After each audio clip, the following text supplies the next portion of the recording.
সমাজে এই যে ইফটিজিং হয়, আপনার বোনের বয়সী একটা মেয়েকে কিছু বকাটে টিটকারি করে, এই বলে সেই বলে, নোংরা কথা বলে, রাস্তায় দেখেও আপনি পাশ দিয়ে না দেখার মতো চলে যান কেন? আপনি দাঁড়ান না কেন? আপনি দাঁড়ালেই তো থেমে যাবে, কারণ সত্যের যে শক্তি তার সামনে মিথ্যা মুখ থুবড়ে পড়ে।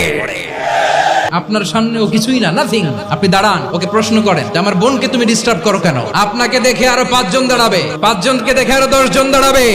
আমাদের নীরবতা আর আমাদের নিশ্চুপ থাকাই জালিমদেরকে আরো শক্তিশালী জালিম বানিয়েছে।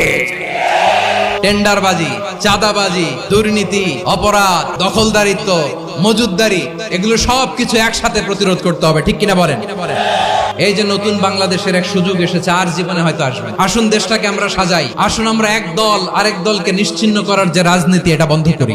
সব দলের প্রতি আমার আহ্বান, আল্লাহর শপথ নিয়ে বলি, এই নাসিহাত গুলো সবার জন্য, সব দলের জন্য, সব মতের মানুষের জন্য। আমরা কোনো দলের প্রতি মানুষকে ডাকি না, আমরা ডাকি ইসলামের দিকে।